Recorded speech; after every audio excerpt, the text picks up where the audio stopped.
नमस्कार भक्तजनों। भक्तों, विद्या और कला की देवी सरस्वती सर्वश्रेष्ठ हैं। हिंदू धर्म का पालन करने वाले कलाकारों से लेकर वैज्ञानिकों तक हर कोई उनसे मार्गदर्शन और बुद्धि के लिए प्रार्थना करता है। देवी की पूजा करने के लिए उनके उपासक हर सुबह सरस्वती मंत्र का जाप करते हैं। मंत्र कुछ इस तरह से है। विद्यारूपे विशालाक्षी विद्यां देहि नमोस्तुते। विद्यारूपे विशालाक्षी विद्यां देहि नमोस्तुते। विद्यारूपे विशालाक्षी विद्यां देहि नमोस्तुते। विद्यारूपे विशालाक्षी विद्यां देहि नमोस्तुते। विद्यारूपे विशालाक्षी विद्यां देहि नमोस्तुते। विद्यारूपे विशालाक्षी विद्यां देहि नमोस्तुते। विद्यारूपे विशालाक्षी विद्यां देहि नमोस्तुते। विद्यारूपे विशालाक्षी विद्यां देहि नमोस्तुते। विद्यारूपे विशालाक्षी विद्यां देहि नमोस्तुते।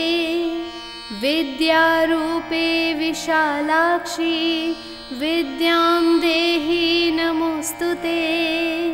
विद्यारूपे विशालाक्षी विद्यां देहि नमोस्तुते। विद्यारूपे विशालाक्षी विद्यां देहि नमोस्तुते। विद्यारूपे विशालाक्षी विद्यां देहि नमोस्तुते। विद्यारूपे विशालाक्षी विद्यां देहि नमोस्तुते। विद्यारूपे विशालाक्षी विद्यां देहि नमोस्तुते। विद्यारूपे विशालाक्षी विद्यां देहि नमोस्तुते। विद्यारूपे विशालाक्षी विद्यां देहि नमोस्तुते। विद्यारूपे विशालाक्षी विद्यां देहि नमोस्तुते। विद्यारूपे विशालाक्षी विद्यां देहि नमोस्तुते। विद्यारूपे विशालाक्षी विद्यां देहि नमोस्तुते। विद्यारूपे विशालाक्षी विद्यां देहि नमोस्तुते। विद्यारूपे विशालाक्षी विद्यां देहि नमोस्तुते। विद्यारूपे विशालाक्षी विद्यां देहि नमोस्तुते। विद्यारूपे विशालाक्षी विद्यां देहि नमोस्तुते। विद्यारूपे विशालाक्षी विद्यां देहि नमोस्तुते। विद्यारूपे विशालाक्षी विद्यां देहि नमोस्तुते। विद्यारूपे विशालाक्षी विद्यां देहि नमोस्तुते। विद्यारूपे विशालाक्षी विद्यां देहि नमोस्तुते। विद्यारूपे विशालाक्षी विद्यां देहि नमोस्तुते। विद्यारूपे विशालाक्षी विद्यां देहि नमोस्तुते। विद्यारूपे विशालाक्षी विद्यां देहि नमोस्तुते। विद्यारूपे विशालाक्षी विद्यां देहि नमोस्तुते। विद्यारूपे विशालाक्षी विद्यां देहि नमोस्तुते। विद्यारूपे विशालाक्षी विद्यां देहि नमोस्तुते। विद्यारूपे विशालाक्षी विद्यां देहि नमोस्तुते। विद्यारूपे विशालाक्षी विद्यां देहि नमोस्तुते। विद्यारूपे विशालाक्षी विद्यां देहि नमोस्तुते। विद्यारूपे विशालाक्षी विद्यां देहि नमोस्तुते। विद्यारूपे विशालाक्षी विद्यां देहि नमोस्तुते। विद्यारूपे विशालाक्षी विद्यां देहि नमोस्तुते। विद्यारूपे विशालाक्षी विद्यां देहि नमोस्तुते।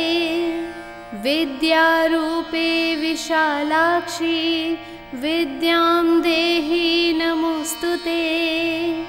विद्यारूपे विशालाक्षी विद्यां देहि नमोस्तुते।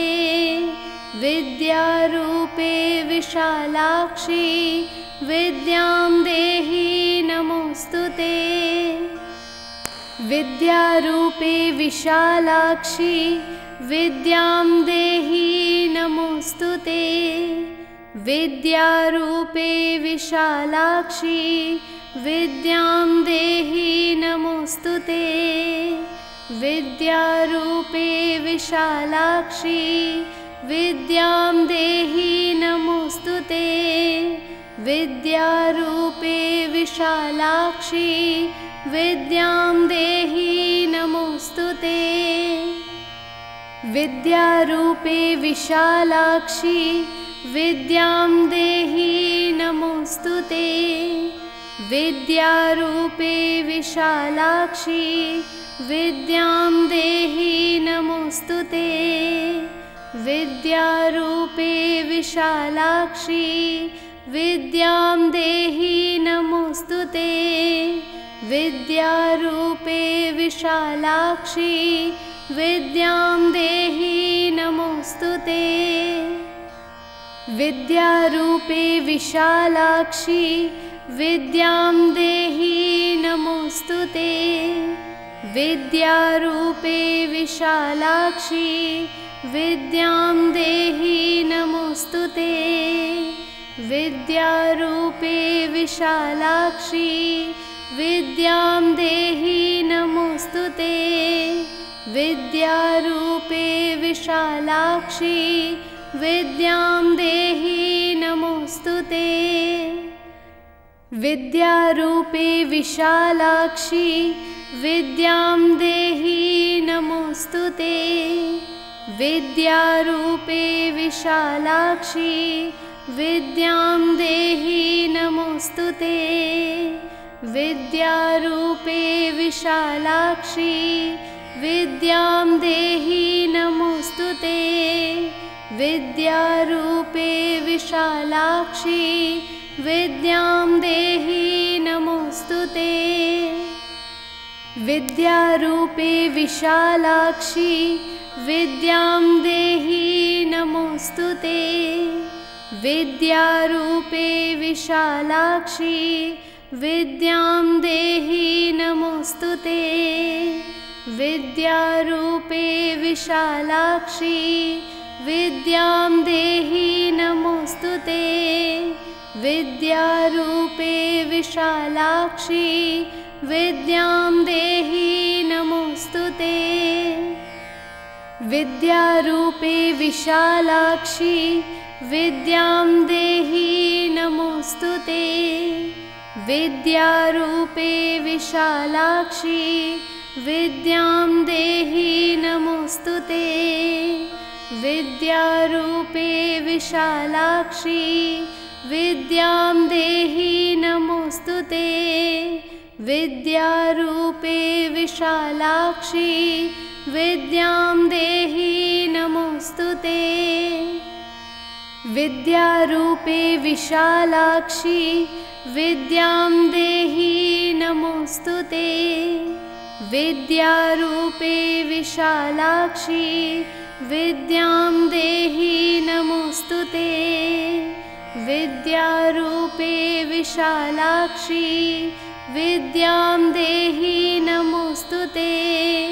विद्यारूपे विशालाक्षी विद्यां देहि नमोस्तुते। विद्यारूपे विशालाक्षी विद्यां देहि नमोस्तुते। विद्यारूपे विशालाक्षी विद्यां देहि नमोस्तुते। विद्यारूपे विशालाक्षी विद्यां देहि नमोस्तुते। विद्यारूपे विशालाक्षी विद्यां देहि नमोस्तुते। विद्यारूपे विशालाक्षी विद्यां देहि नमोस्तुते। विद्यारूपे विशालाक्षी विद्यां देहि नमोस्तुते। विद्यारूपे विशालाक्षी विद्यां देहि नमोस्तुते। विद्यारूपे विशालाक्षी विद्यां देहि नमोस्तुते। विद्यारूपे विशालाक्षी विद्यां देहि नमोस्तुते। विद्यारूपे विशालाक्षी विद्यां देहि नमोस्तुते। विद्यारूपे विशालाक्षी विद्यां देहि नमोस्तुते। विद्यारूपे विशालाक्षी विद्यां देहि नमोस्तुते। विद्यारूपे विशालाक्षी विद्यां देहि नमोस्तुते। विद्यारूपे विशालाक्षी विद्यां देहि नमोस्तुते। विद्यारूपे विशालाक्षी विद्यां देहि नमोस्तुते। विद्यारूपे विशालाक्षी विद्यां देहि नमोस्तुते। विद्यारूपे विशालाक्षी विद्यां देहि नमोस्तुते। विद्यारूपे विशालाक्षी विद्यां देहि नमोस्तुते। विद्यारूपे विशालाक्षी विद्यां देहि नमोस्तुते। विद्यारूपे विशालाक्षी विद्यां देहि नमोस्तुते। विद्यारूपे विशालाक्षी विद्यां देहि नमोस्तुते। विद्यारूपे विशालाक्षी विद्यां देहि नमोस्तुते। विद्यारूपे विशालाक्षी विद्यां देहि नमोस्तुते। विद्यारूपे विशालाक्षी विद्यां देहि नमोस्तुते। विद्यारूपे विशालाक्षी विद्यां देहि नमोस्तुते। विद्यारूपे विशालाक्षी विद्यां देहि नमोस्तुते। विद्यारूपे विशालाक्षी विद्यां देहि नमोस्तुते। विद्यारूपे विशालाक्षी विद्यां देहि नमोस्तुते।